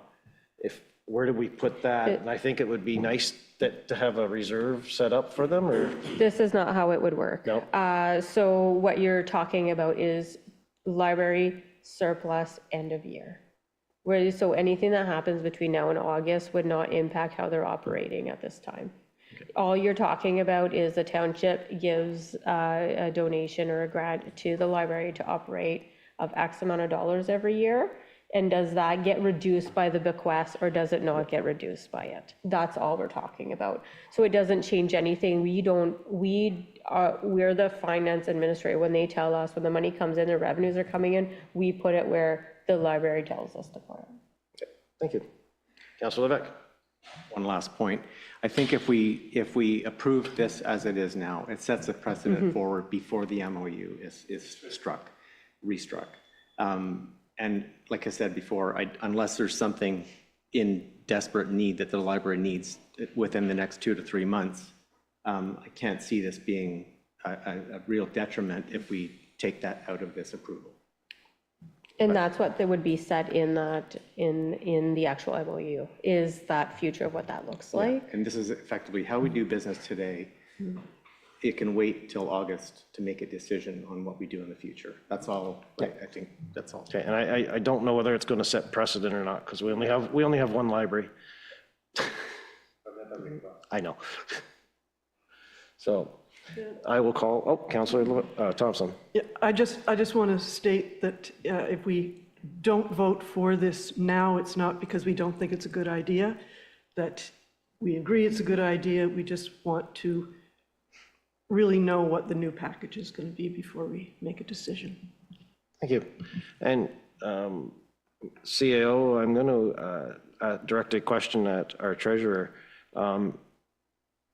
What is it easier to keep it as it is right now until the MOU, or is it? I'm looking to council to actually direct us how you want to proceed. If you all agree you want to adjust it, we're adjusting.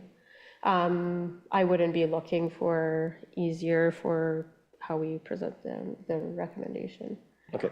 So, clerk, what would you be looking for? Would you be looking for a vote to, yeah. Would you like to just amend? Okay. And then make sure that Councillor Tripp and Councillor Thompson are okay with the amendment because they motioned it? So what you would be looking for is the amendment would only speak to the second point. We would be mute on the first point. So it would just be that council directs staff to review the existing memorandum of understanding between the Township of Greater Madawaska Public Library Board and report back to council with recommended updates to reflect current funding and service delivery expectations. Councillor Thompson, Tripp? Councillor Tripp? You okay? Okay. All right, I will call the question then. All in favor? That is unanimous, so carried. Thank you.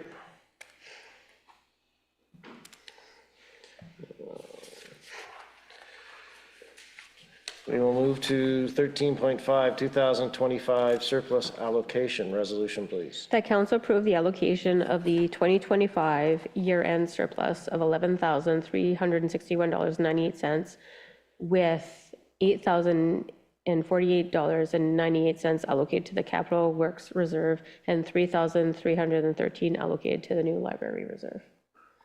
So we're looking for an amendment at this point. How would you like to proceed, clerk? Yeah, like how would you like to see it? Do you want to move and send it, or do you want to defeat it? Would you like to amend it right now based on what we I don't. So take off that second half of the sentence? Yes. Yeah, as long as that's process-wise, we can amend with council. We could amend it and then move it and second it again. Do we defeat the first one?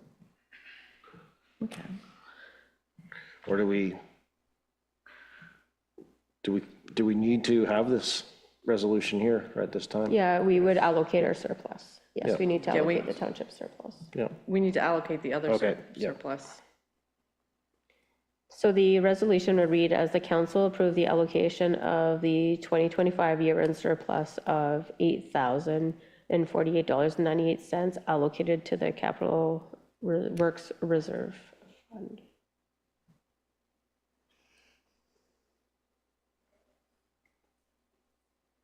And I'll mark that as amended. You have a mover and a seconder then? Councillor Popke? Just a second. Go I ahead. just had a quick question. I don't know if this is the time, I guess, but that $8,000 or $8,300, can we not allocate that to the fire truck that we just said we need to spend $50,000-$70,000 to? They both go to the same reserve. Oh, Yeah, okay. so what you're doing is a put in and then a take out. Okay. Thank you. Do we have a mover? Thought he was going to say the light. 7,000, 8,000.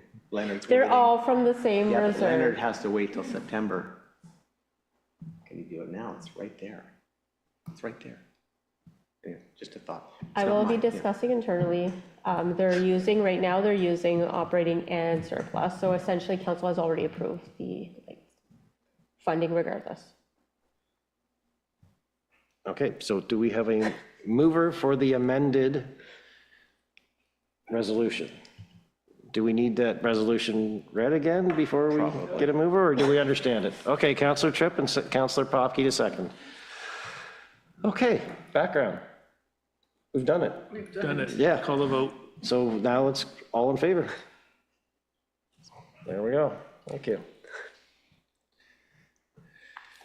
13.6 bylaw 28-2026 Human Resources Policy Handbook resolution, please. That council adopt bylaw 28-2026 Human Resource Policy Handbook to assist staff in guiding the township's employment practices, ensure legislative compliance, and support consistent application across all departments.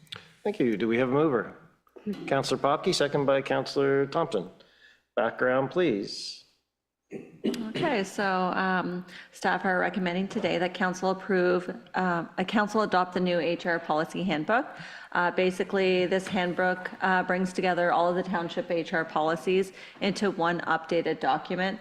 So staff and management have a clear and consistent reference moving forward in one place.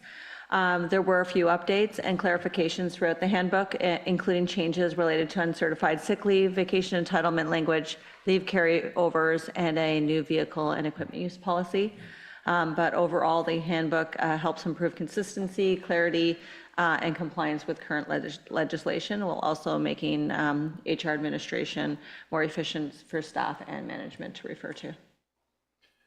Thank Any you. questions? Any questions, comments, concerns from Councillor? Councillor Levesque. One. Under section 3, 2B, normal business hours of 8 hours with exception of the facilities environment manager, which is 7. I think that's the only exception in there. And I'm just curious why we would do that versus make an exception under an employment contract. So, then potentially in the future, this could be a different arrangement with the same position. So, Treasurer, go ahead. sorry, so for the facilities manager, this was brought up in discussion previously with our salary grid. When we completed the pay equity review, we would have made the adjustment in hours. Ideally, we're heading into a way where it's a 35-hour week when we were adjusting that 35-40, where manager positions are at a 7-hour. And then, so it wouldn't be necessarily this manager's position versus all the managers within that role be treated as that type of hour requirement. Okay, thank you.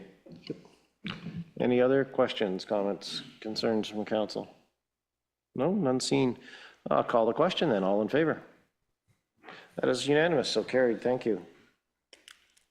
We'll now move on to 14.1, bylaw approval. Resolution, please.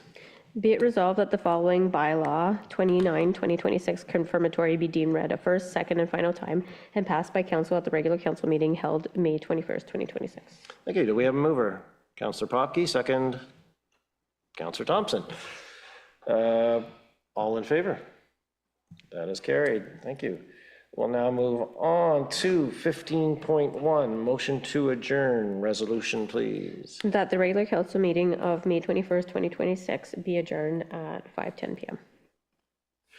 Do we have a mover? Councillor Thompson. Second by Councillor Popke. All in favor to adjourn? We are adjourned. Thank you very much. Have a great evening and the rest of the long weekend. Well, it's not a long weekend. Last weekend was. Thanks. Bye.